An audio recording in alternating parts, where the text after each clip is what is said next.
Շնորհակալություն, մեծարգո պարոն վարչապետ, ձեր հիմնական ելույթի ընթացքում խոսեցիք երկաթգծի կարևորության մասին, թիվ նախագծի իրագործման համատեքստում, եւ ցանկանում եմ իմանալ, թե ռուսական կողմի հետ մենք բանակցությունների ինչ փուլում ենք եւ ժամկետներ ունենք ֆիքսած, թե երբ կլուծվի տվյալ հարցը, եւ երկրորդ հարցս վերաբերում է հեծին, ինչ փուլում է գտնվում հեծի պետականացման գործընթացը։ Շնորհակալ եմ։ Ռուսաստանի գործընկերների հետ մենք քննարկումների փուլում ենք եւ մենք էլի ընդ որում ուզում եմ ասել, այստեղ կարևոր մի առանձնահատկություն կա։ Մենք Ռուսաստանի մեր գործընկերների հետ խոսելիս ասում ենք այն, ինչ որ հիմա ես էստեղ ասացի։ Այսինքն էս էլ է շատ կարևոր, տենց բան չկա, որ կուլիսներում ուրիշ բան ենք խոսում կամ դիվանագիտական հարթակներում Հայաստանում ազգային ժողովում ուրիշ բան ենք խոսում։ Եվ մենք ուզում ենք, որ այս հարցի շուրջ ըմբռնում ձևավորվի, իմ գնահատականն է նա, որ այսօր կա հնարավորություն մոտավորապես $400 միլիոն այդ կոնցեսիա իրավունքը վաճառել։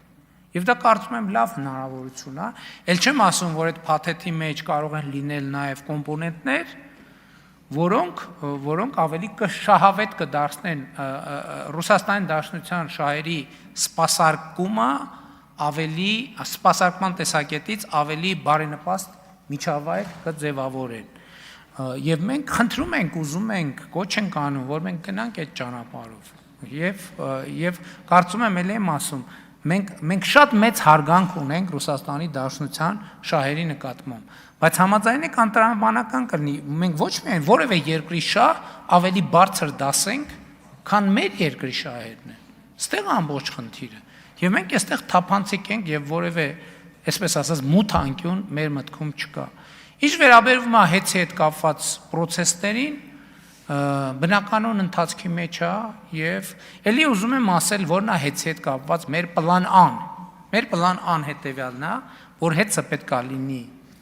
պետական սեփականություն եւ մենք թափանցիկ մրցակցային միջազգային մրցույթով պետք է ոլորտի թոփ կառավարիչներից մեկին կամ կոնսորցիումին ներգրավենք հեծի կառավարման գործում։ Ես միանշանակ համոզված եմ, որ հեծի պետական սեփականություն լինելը ճիշտ է,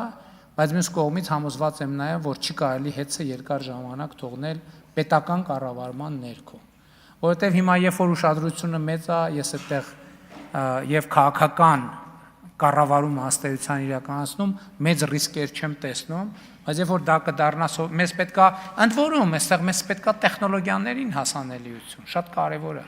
Ես իմ ելույթից մի բավականին մեծ կտոր ստիպված էի բաց թողնել, չէի ուզում, որ մի նիստից ավելի երկար տևի ելույթս, էներգետիկ վերափոխմանն է վերաբերվում, որը շատ մեծ օրակարգ է եւ առաջիկայում ես այդ հարցով աշխատանքային խումբ կձևավորեմ միջգերատեսչական, բայց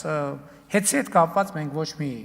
խնդիր չունենք, մեր պլանով առաջ ենք շարժվում, մանավանդ որ միջազգային արբիտրաժում ըստ էության միջանկյալ շատ մեծ հաջողություն ենք ունեցել եւ դրա մասին հանրային հաղորդակցություն եղել։